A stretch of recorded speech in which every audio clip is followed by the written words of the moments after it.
Press वार्ता में स्वागत है। साथियों, आज राष्ट्रीय अल्पसंख्यक आयोग ने एक अपना बयान आया है दिल्ली से और उसमें कहा है नूह हिंसा संगठित अपराध नहीं है। 31 जुलाई की जो घटना है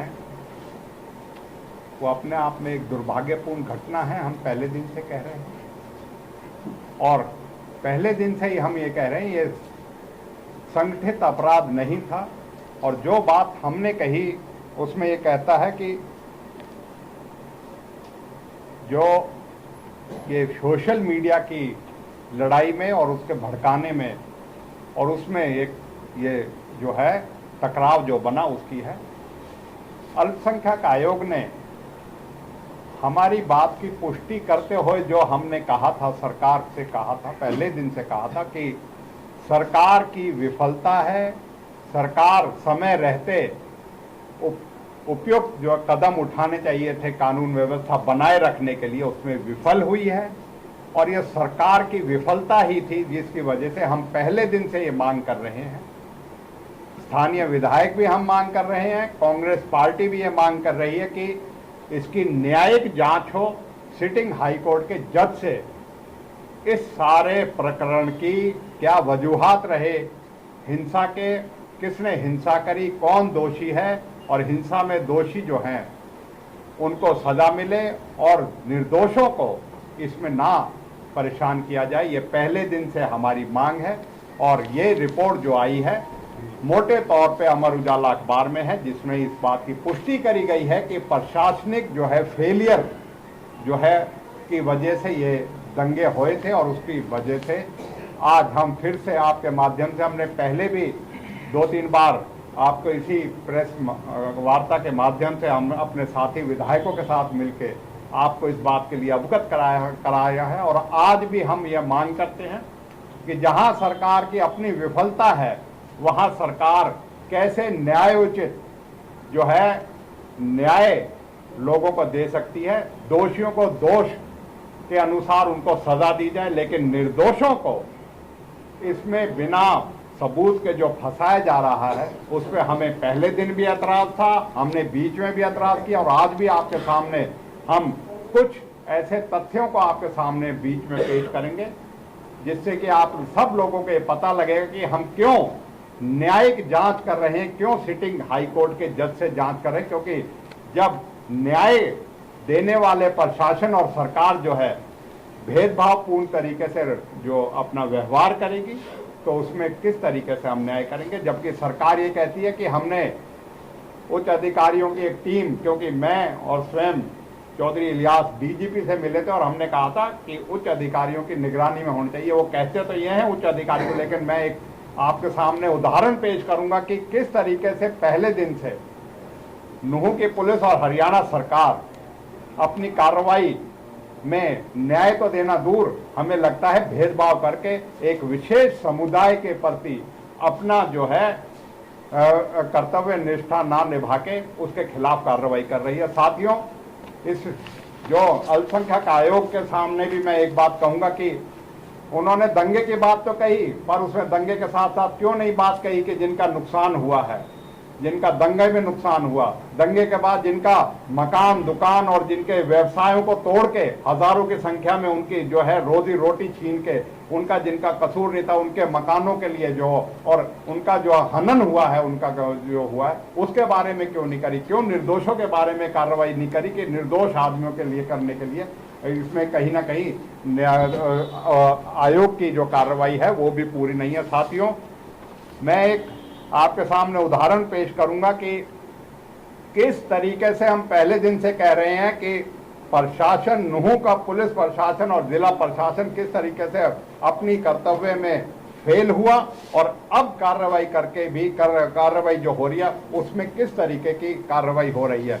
आम आदमी को तो फंसाना दूर है, एक विधायक को भी जबरदस्ती 4 केसों में झूठा फंसाने का मामला भी आपके सामने आया है। मामन खान का जो 4 मुकदमों में लिया गया। इसी के साथ साथ अरशद सन of Hanif, Deen Mohammad son of Shakoor, Rashid son of Majeed, Munahid son of Shahida, Shahrukh son of Ali Sher, Rashid sun of Hanif, ये सारे अटेरना शमशाबाद नगीना के बाशिंदे हैं।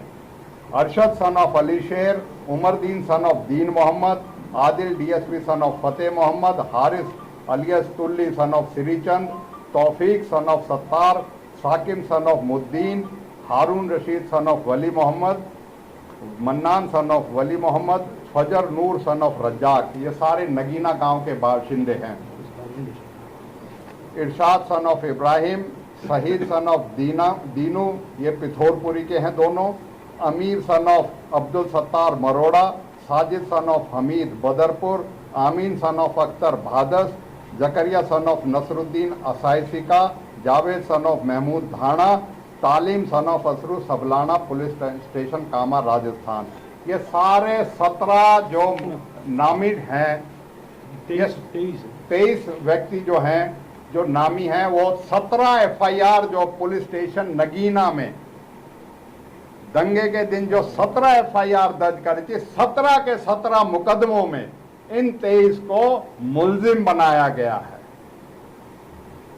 17 मुकदमों में 23 को मुल्जिम बनाया जाना, और उसमें 23 में से भी एक हारून रशीद सन ऑफ वली मोहम्मद है, ये 70% अपाहिज है, ये पोलियो से ग्रस्त है, इसको भी 17 के 17 मुकदमों में कर देना, और उसी का भाई जो है हन्नान सन ऑफ वली मोहम्मद, दोनों को 17 के 17 मुकदमे। आप देख सकते हो कि किस तरीके की कार्रवाई हरियाणा पुलिस कर रही है, इस दंगे के बाद की कार्रवाई किस तरीके, और क्यों सवालिया निशान, और क्यों ना इनकी विश्वसनीयता पे सवाल उठे।